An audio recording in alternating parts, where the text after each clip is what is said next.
Hey, welcome back to Barry T's Garage. I'm Barry T, and I have Ed Smith with me here to answer your questions. Thank you for all your questions in the comments. Good morning. And hi, Ed. Good morning. Good morning. We have another good batch of questions here. We have really good viewers, Yeah. and a lot of them really love you and appreciate your opinion. Good. And we'll jump in and say, I don't give Ed these questions ahead of time. Most of you know this. I don't know. He doesn't know what's coming, so he doesn't do homework ahead of time. No. and it's Ed's opinion, or the way he does something. You can do your own thing. It's all good. Yeah. It's all good. All right, so let's see. The first one is Brian, and he's talking about building a 377. These come up sometimes. Okay. He says he thinks the best thing is to use a 400 block. Yeah, that's a 350 crank. Yeah. Now this is the twist. Rods out of a Ford 300 6-cylinder. He said that'll get you 377, and if you balance and blueprint it right, it'll spin 9,000 RPM. I don't know if I would use those rods or not. Okay, tell me about that. Well, I don't know.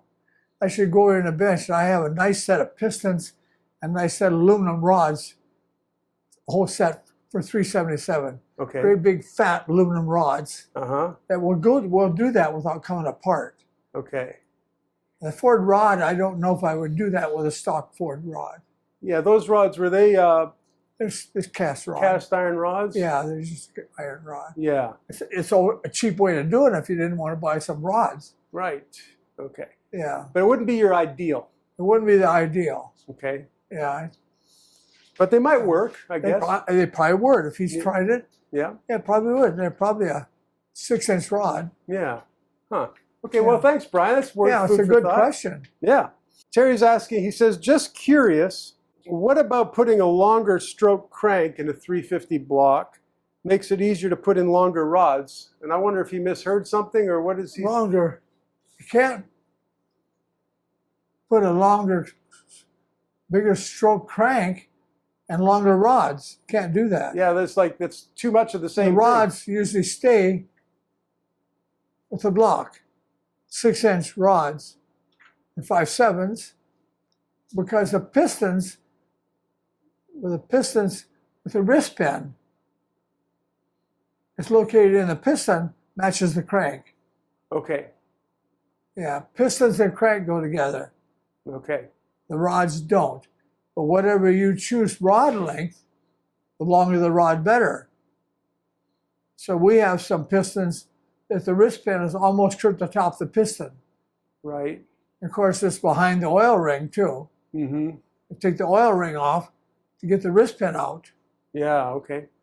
That's all good. Right. But the pistons go with the crank. Okay. You can't put a longer crank and a longer piston and a rod.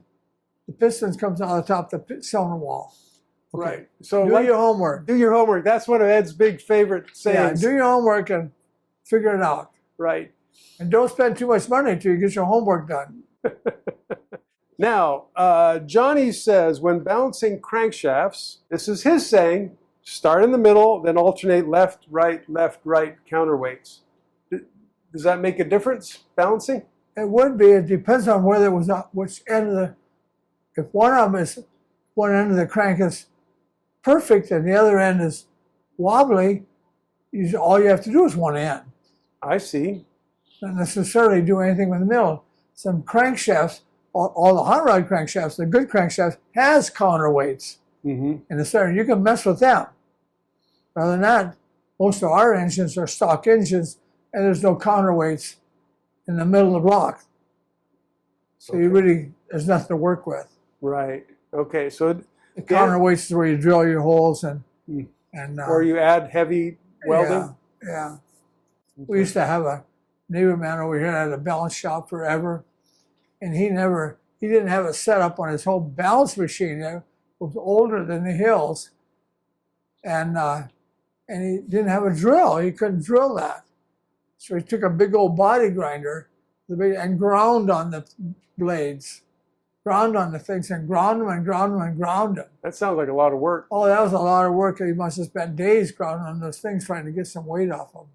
Huh. That's his thing, and I remember going and watching him. That's years ago. Yeah, many years ago? Yeah, many years ago, before the new things come out with the drills and all that stuff. Interesting. Good question. Okay. Well, thank you, Johnny. Okay, Mike says if the cam specs say 7,000 RPM, then that's all it's going to do. Do you agree with that? The cam specs, does that dictate everything? It says it's good up to 7,000. Good up to, yeah. It could go over that, sure. Depends. Okay. Camshafts are part of the motor. It's not all the motor. Because now you can do it. There's lots of stuff you can do with the cam valve train. And so, so many things with the valve springs, rev limits, rev kits, with the valve springs on top of the lifters, roller lifters, all kinds of things. And just because it's set up, they think it might, and the flow of the heads, right? Exhaust, how much carburation you got on it, it could easily go to over 7,000. Right. Yeah. So just because... Usually what they tell you that for is, expect for your own good. Okay. Yeah, don't try to go over $7,000. If you want to go over that, then you spend twice as much for a cam. And valve train, they will go 8,500.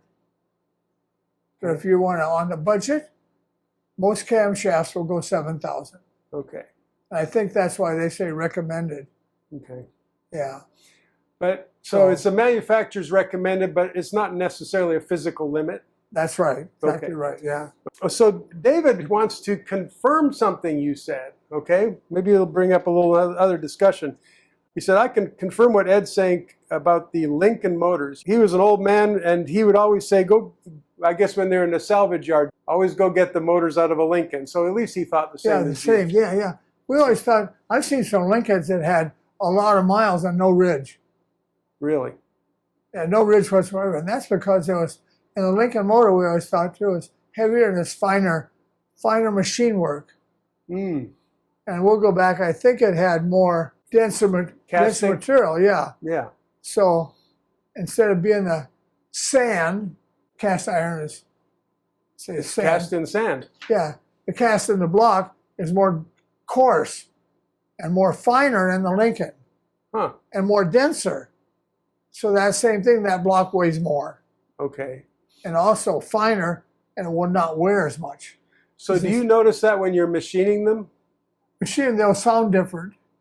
Really? With a boring blade too, yeah. Wow, interesting. Yeah. And again, it's easier to hone. But I've seen a lot of those motors that was no wear at all. Huh, wow. So I think I don't know anything about engineering. I've never asked anybody that worked for Ford Motor Company. Even though my cousin, I never thought about him. My cousin worked for Ford Motor Company for 40 years. Okay. He just lived south of Detroit there. And he would have known. Okay. Yeah. Huh. So, but I don't know for sure. Okay, Daryl Hudson, he's one of our regulars. He asked good questions. He said, I'd love to hear Ed explain some of the differences between the different Hemi and semi-Hemi engines back in the day. What are your thoughts on the semi-Hemi and the Hemi? I don't know what you're talking about semi-Hemi. Maybe some of those Dodge motors where the valve things are a little different. Mm-hmm. And maybe the 409s where they place the valves different. Okay. Trying to get more airflow. Mm-hmm. Other than that, the Hemi is just a Hemi. Valve on one side and the other like a 6-cylinder Chevy Wayne head. The exhaust on one side and the intakes on the other side. And half that time is to get the bigger valves to go down the cylinder wall. Right. Yeah. You got more valves, like a Chevy 202 and 1.6s, you can't hardly get them to go down a Chevy 350 bore. Right. Yeah, without angling them. So is it fair I don't know if he means by semi-Hemi is some of those new heads you can buy. You buy some weird heads now that the angles are straighter. The valves are straighter where they all go down that hole. The rocker arms are different, but that's a special built head. Yeah. Some of these aluminum heads are weird. Yeah, that's true. Yeah, they're expensive, but they're weird. Yeah. Now, is it fair to say, to try to give a shortcut answer, that typically on a Hemi, the spark plug is in the middle, Yes. and you've got a valve on either side of it to maximize how big the valve Flow. can be, right? Yes. Okay. Yeah. Okay, good. Sure. All right. All right, now we're going to change topics completely. Going back to your water bypass type of thing where we're trying to keep the engine cooler. The point is cooler running engine, or take even the thermostat out. Surfbird's concern is, doesn't the engine build up sludge if the oil doesn't get hot enough to burn the moisture out? Sure. Okay. You should buy better oil. Okay. There's some oil in there that keeps that sludge out of there. I think one of the companies has a hot rod oil. Mm-hmm. And it was, I think, one oil guy. Lake Speed Jr. Lake Speed. I think he's in the oil business now, isn't he? He's in oil testing. Oil testing. Yeah. And then when he was working for Gibbs, they made that oil, and come to find out, somebody told him, he said, well, you use the Army oil, where they would put in a Jeep and run the Jeep for a short while and park it for 4 years or 2 years or so. Right. And this oil kept that moisture out of the valve covers. Okay. If you parked it there, pretty well all the valve covers are rusted. Right. And this oil, so we call that hot rod oil and Gibbs oil. So that's the people that use a boat and then let it set all winter and use it again. Right. Or your hot rod, you only run it once a month. It's seasonal. Seasonal. Yeah. And that's hot rod oil. Okay. And that's that old marine oil, I think, Okay. or Army oil, hot Yeah. rod. That's a good question. But I guess as far as his question about the temperature of the oil, it's not that you want it to be like 100 degrees or something crazy. Oh, no. You still want it to be warm enough to move around and... Yeah. Well, you like to have the oil. You don't want to run it cold. Right. I like to hold at least 150 Okay. to 160 when you're driving around. Sure. And that's what that PVC is about. Yeah, PCV. Yeah. And it sucks all that moisture in the thing and out the tailpipe. Okay. Fair It's enough. important to have that, too. Yeah. All motors should have that PVC valve on there where it sucks the things out. Other than that, you're going to have oil leaks. Yeah.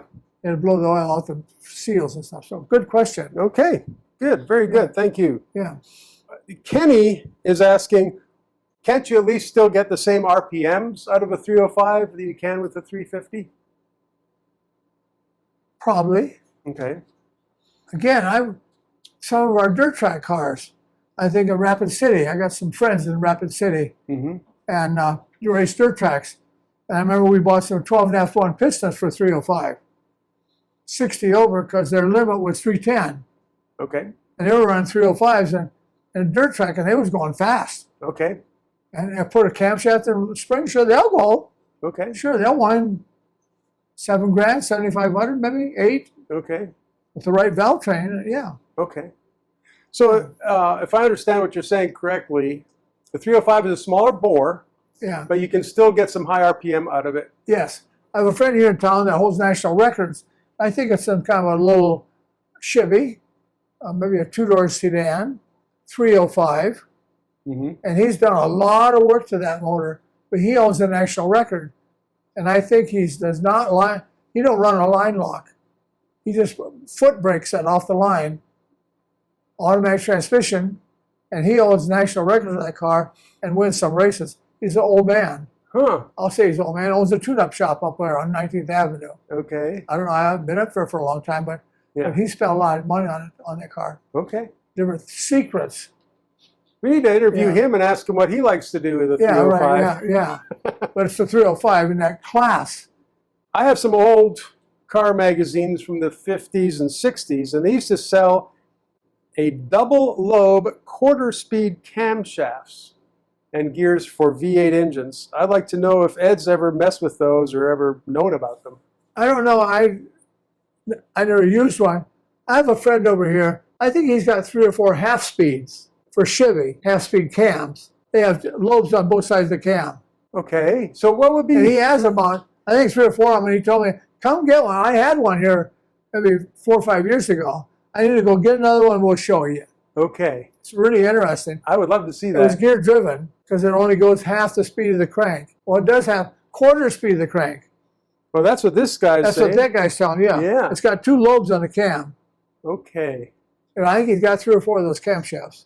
I would love to see that. Yeah, I need to go over there. Okay. So. Okay, Ronald, stay tuned. We're going to come Yes. back with Yeah. something on that. I never put one on the motor. Okay, we have a friend, Crispin, that says, are there any performance differences between the original Carter AFB and the current Edelbrock? Now, we know they're not interchangeable parts, but he's talking about the performance part of it. He says, I guess I'm old school, and I just want to justify my resistance to change. He likes the Carter. What do you think? A lot of people like the Carter. Okay. There's a guy the other day wanted to know if I had some. And I have some. I think I have some of those carburetors here, someplace out in the shed. Mm-hmm. But it's just hard to get parts for them. I think there isn't any difference in them. Okay. I think now with the Edelbrock carburetor, you might buy more parts for it.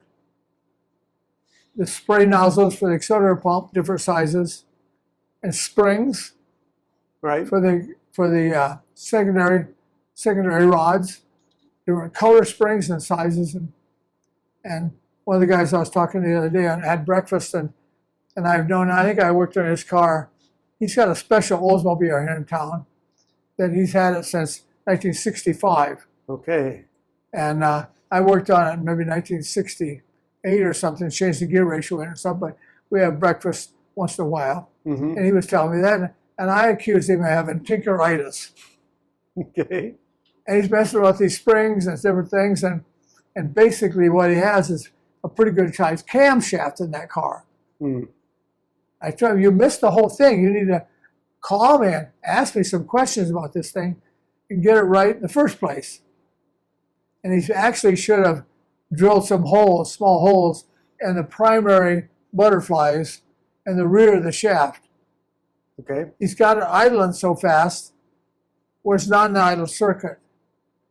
Oh, okay. So he needs to drill those teeny holes in there so he can close his butterflies and get into the idle circuit better. Okay. Then it will idle. And he's changing springs and all kinds of stuff trying to accomplish that, and he should have done this in the first place.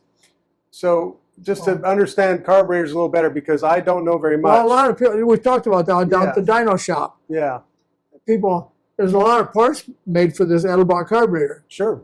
Jets and stuff, and pretty soon the car will be terrible.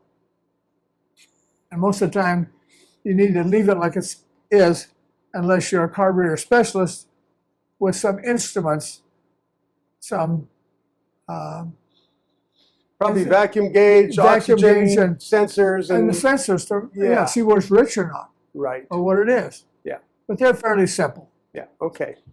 Okay, That's good. good luck. All right.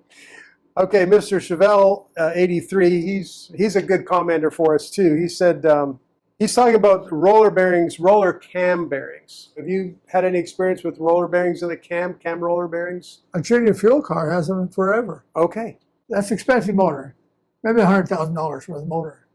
Okay. But they drill them out bigger too, the size of a big block cam, so you can get the big taller journals on the cam Okay. in the hole. Uh-huh. So now the bearings are bigger and they're roller. But I don't think I worry about oil. Okay. It don't take much oil for that bearing. For the roller bearings, no. Yeah. He's saying the roller bearings need less oil. Yeah, less oil. Yeah. That's not a concern. Okay. Less oil or more oil. Because you got plenty of oil if you got a good oil pump. Yeah. And you got your circuits drained out and the oil return. Yeah. I wouldn't worry about the oil in the cam bearings.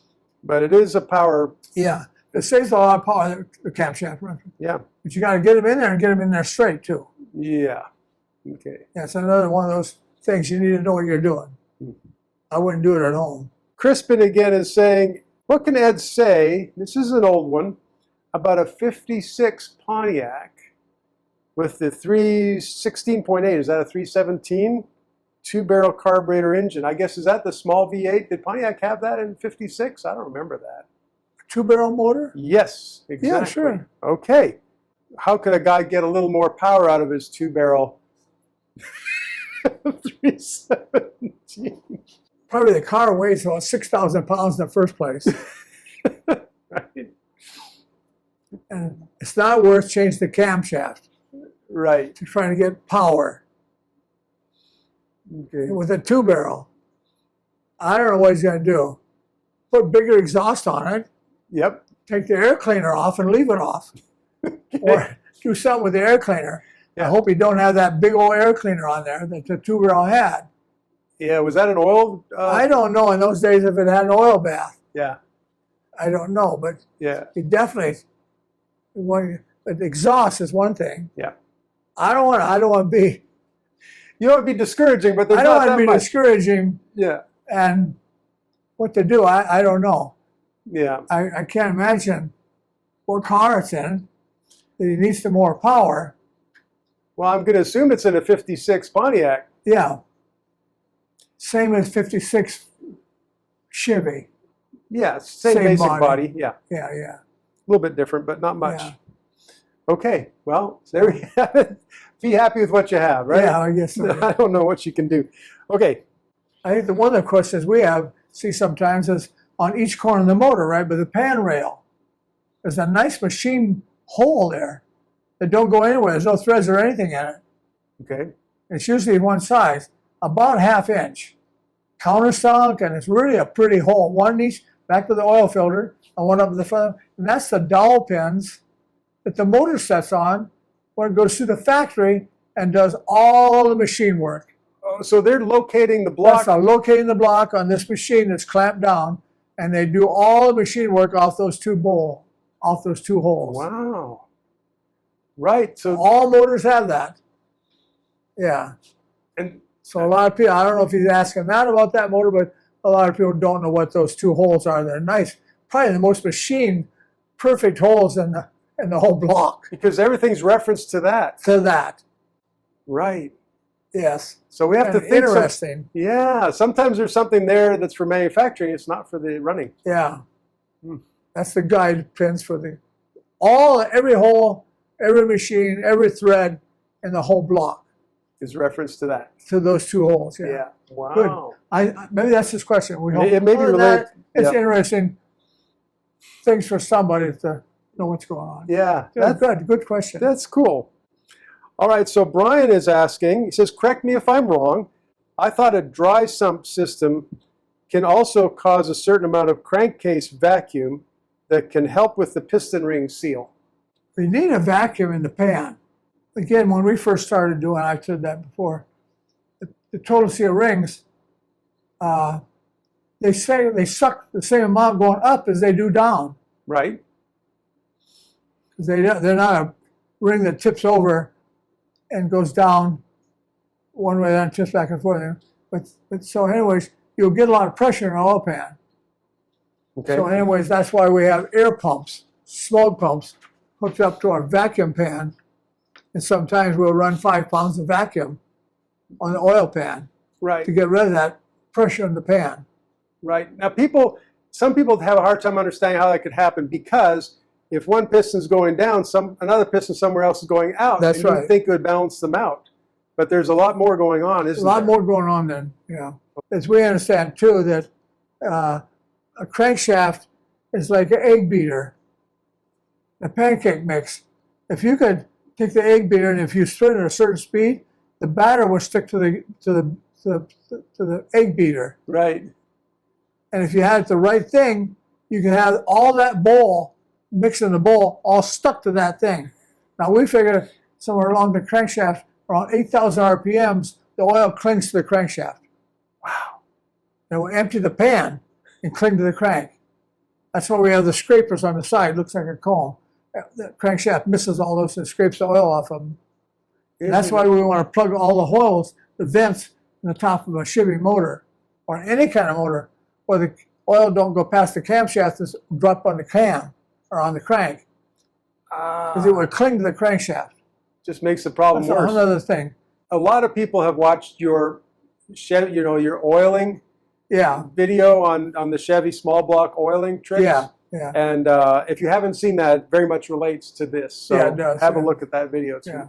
There's a lot of people mention that Flathead has just a certain sound to it when it's Yeah. running, and some people are just in love with that sound. Yeah. It's part of the nostalgia, I We'll guess. find out what this Steve's ARDUN heads with the 4 tubes. and a long collector with a supercharger. We'll find out what that sounds like. I'm very a couple curious. weeks here on the dyno. Yeah, I'm very curious about that. Yeah, yeah. It's gonna sound like that blown Hemi I have back here. Probably. Yeah. Yeah, that's right. Okay, Michael says, I have a question for Ed. New pistons usually have 3 rings, normally. Yeah. Old pistons, and we've come across some, like some old Plymouths and other things, might have 4 rings on a piston. Yeah. He says, if you're using modern rings, is it okay to remove one of those rings, or should I use all 4? If you got a 4-ring piston, actually, you'll find out that lower ring, there's very little tension on it. Mm-hmm. That one below the wrist pin. Yep. It's just to scrape the oil and help the other one. Okay. And those old motors were used to had a reputation of burning a lot of oil. Yeah. They did. Yeah. So with today's rings and stuff, if I had a 4-ring piston, I'd probably put 4 rings on it. Okay. Why The not? 3-ring piston, I think, has got more oil return grooves behind the ring. Mm-hmm. There's a hole in the back of that ring behind the exit out the back door of the ring where that oil scrapes it and goes in there and goes back in the pan. It's an escape hatch. Escape hatch, yeah. Yeah, okay. So the pistons are totally different. Yeah. If I had a 4-ring piston, I'd probably put 4 rings on it. There's probably some specialty applications or specialty rings that might be different, but you're just talking about just stock putting it ring. back like it was. Yeah, yeah. This is interesting. Michael says he has another Flathead Mopar question. So that's fun. He says the old Flathead Mopar, Chrysler, Dodge, whatever, the pistons were very tall. And when balancing them, is it okay to shorten the skirts to get them to weigh a little bit less? Sure. Is that no problem? Cut a 1/2 inch off of them. Okay. Yeah, no big deal. Yeah, it's not I had something. a long piston about this long. Yeah. Instead of like this, and that skirt means nothing. Okay. It's a 6-cylinder, which just goes straight up and down. Right. Yep. It's a short stroke, so it isn't going way down and bending sideways or anything. Yeah, take a 1/2 inch off if you want. Okay. I think you'll find out the 6-cylinder don't need to be balanced. Really? Because Yeah. it's naturally pretty balanced, isn't it? Well, it's just a 6-cylinder. It's not Yeah. V8, one on this side shaking it and this guy going this way and that. Mm-hmm. Usually 6-cylinders don't take very little to balance them. Okay. And usually this big 6-cylinder, if it's out of balance, it's usually in a pressure plate or flywheel. Interesting. Wow. That's what's out of balance. Okay, well, Same with the 4-cylinder. Okay. Straight 4 is the same way. Well, there's more to. He's got a follow-up here. Okay. First of all, he's wondering if there's some kind of a magical formula to determine how long the skirt should be. No. I don't think so. No. He said, I am hot rodding a Flathead Plymouth. I'm having a hard time balancing the rods and pistons because there's such a big difference between the highest and lowest weighing pistons and rods. So I guess they're all over the place. Probably. Do I have to weight match the rods separate from the pistons, or can I put them together as a unit and weigh them like that? Probably put them together if you want, Okay. because they're all in a row again. Right. Yeah, it's So not they- one side over here and one side over here. So like take the heaviest rod and put it with the lightest piston. Yeah. Take yeah. the heaviest piston, put it with the lightest Sure. rod, whatever, mix and Yeah, match. that's part of balancing it. Okay. Good. Yeah. All right. Well, that's a fun project. Yeah, it's fun. What's he hot rod that old Flathead Plymouth? Yeah. Must be some kind of nostalgia something. Yeah. That's fun. So Randy's asking, how about an FE motor like a 410 Mercury Marauder that has low RPM torque and putting a high volume pump in there? The FE sends oil to the main bearings after it's already been up to the cam, or would you rather put a stock oil pump in there? Depends on what he's doing with the motor, Okay. what the application is. I like high performance pumps. Yeah. Nothing wrong with that. Try to get a little more oil pressure. Depends on where he lives. Right. He's back here where it's cold, not necessarily. He's out here where the oil's thin, it's 100 so many degrees. We agree with that pump. Okay. Yeah, it depends on what you're doing and what you do with the motor. Well, the only clue we have I is don't think there's anything different about too much oil pressure. okay. You don't hear that very much, Right. like washing something out. No, I don't see too much oil pressure. or too much volume. Right. We've talked about the difference between pressure and volume. Yeah. So the only clue he gives us is he talks about low RPM torque. So maybe he's got like a big car. Well, that was low end torque anyways. Yeah, right. Yeah, the motor didn't go anywhere. Yeah. That was I struggled to get 5,500 out of it. Yeah. So are you saying if he's just building it, let me just make an assumption. Let's just say he's rebuilding it stock. Would it matter much to have a high or low pressure or volume pump? Wouldn't make any difference at all. Not a big question. Okay. Randy, you can do whatever you want. If you already have one, just put it in there. Yeah. Okay. Okay, looks like Tom says we had a fire suppression system with a nozzle in front of the air cleaner. Obviously, this is a racing kind of a car. You don't put a fire suppression system in a normal daily driving car, I don't think. And the fire extinguisher in between the seats with a button on it to put out the flame, but it really had nitrous in it. It had cool looking stickers, so no one ever knew. Oh, he's hiding the nitrous in a fire system. Yes. He's got to get the nitrous in the motor. It don't do much good spraying it in the air cleaner. Why not? It still goes into the You're going to engine. lean it out. Okay. The nitrous has to have the equal amount, 16:1, with gasoline. It's not going to run. So he's got to have 2 solenoids, one gasoline and one nitrous. He's got to inject it into the motor, into the valves in the top of the piston. Because when he puts it in the top of the piston, then nitrous expands and raises the compression from 10:1 to 14. Okay. That's where you get your power. You're spraying it out in the air in front of the air cleaner, it's not going to do anything. Okay. Might lean the motor out and burn it up. Wow. So You can't do that. you're playing Don't with, do anything. Wow. Let's see. And nitrous don't burn. Gasoline burns. This is So I have no idea if he sprays out in front of the air cleaner, other than that, stop the motor. Maybe he's just having fun. Maybe he's not doing anything. Yeah. Okay. He needs to do his homework. Sounds like he's trying to put out a fire. Yeah. He should bump the timing up a little bit so it won't backfire so much and fire come out the air cleaner, and he wouldn't need that. Oh, you're funny, Ed. I love it. Cold Smoke says he's talking about the super hot exhaust valve. We talked about it's red hot. Why doesn't that glowing exhaust valve that's so hot, why doesn't it act like a glow plug and just ignite the fuel as soon as it goes in there? Sometimes it does. If you got the carburetor idle set much, turn the key off and keep running it. Yeah, that's so hot, it burns. Okay. And it will sit there for a few minutes maybe and sounds like it's running backwards because you got the carburetor set too high. And it does do that. Absolutely. It will do that. Yeah. Now, when the gasoline is properly running through, it kind of cools it somewhat, right? Absolutely. Low RPMs, they'll cool that valve right off. Okay. It won't be hot when you get it down to idle. Yeah. It cools instantly back to, it don't stay hot Okay. at idle speed. Anything under 1,500 RPMs, it'll cool right off. It won't be hot. Okay. But still, that hot, the spark plug will get hot. Yeah. And turn the key off, it keeps right on running. Yeah. I'm trying to remember what they used to call that. It used to happen all the time. I'm trying to think what the word is, and I don't know. It's not. We used to see it a lot. With, of course, the fuel injections don't. And some of the things had those vacuum switches on there. When you turn the key off, an electric switch, it'll close the carburetor. Okay. Stop that. Right. Right. We had that for a while. I think because we were having some problem with our gasoline. Low octane gasoline would do that. It occurs to me that it runs like a diesel. Is that dieseling? Yeah, dieseling. Yeah, oh yeah, it was called dieseling. Yeah. Okay. Because basically it's running on compression and fuel and no spark. Yeah, no spark. Right. It's running on compression.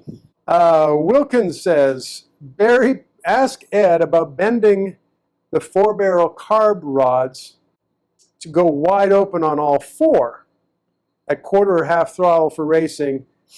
I've seen rods bent so they open all 4 at barely under quarter throttle. You'd really be surprised at what I saw this in. I guess we don't know what that is. So have you ever modified a 4-barrel like that to get all 4 barrels going sooner? Some of our carburetors have got a slide. That little rod he's talking about has a slide in it. And where you bend it, it picks up that and moves the secondary. Okay. So we used to put a screw right in that slide, Okay. a little metal screw. And you could take it out when you wanted to or not without bending anything. We screwed that slide in there, and that rod hit that screw right away and opened it right away without bending or anything. Once you bend it, you only bend it a couple times, now it's broke. Right, right. But we put a screw in that slot. Huh. That was a lot easier than bending something. And take the screw out if you want. So why would you do that? Because it opens up and makes sure it opens. And normally because that was vacuum secondaries. And a vacuum pod there that opened that secondary all slow, slow, slow. And we wanted it open right away, so we put the screw in and would overcome that vacuum and open it right away.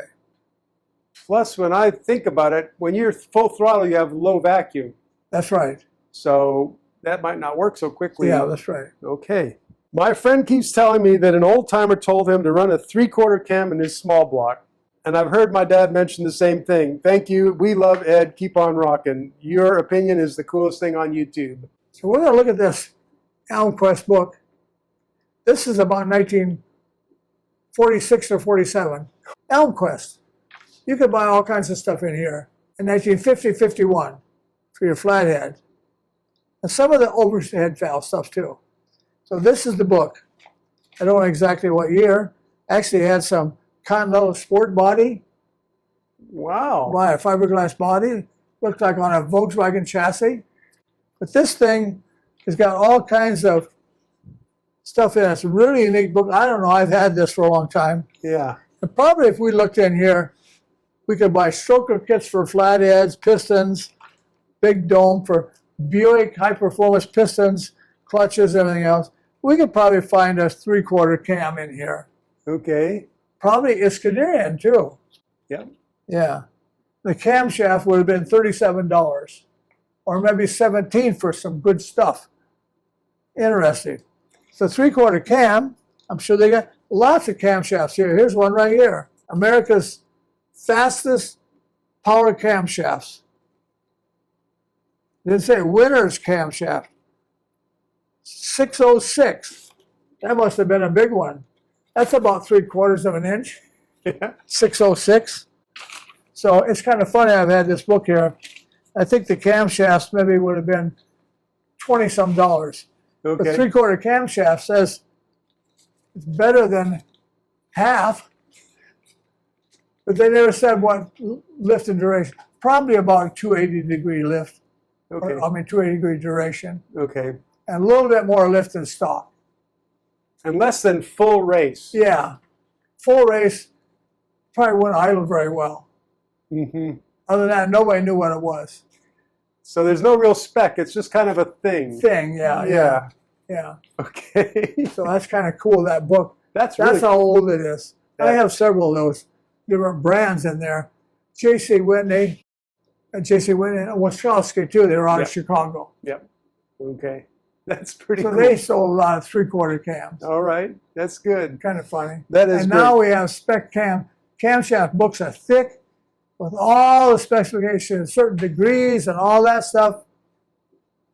So it's kind of difficult to understand what's going on Right. with the new stuff. Yeah.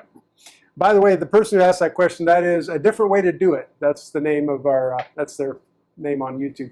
Yeah. So, Ed, thank you so much. good. This is a lot of fun. We had some Yeah. great questions today. Thank you for your questions, for watching. And you know, I wish I'd give you a prize for staying to the very end of the show. So thank you all that watched Thanks. it all the way Yeah, through. good. And Ed, we'll come back again with some more. Okay. Okay? Take care, guys.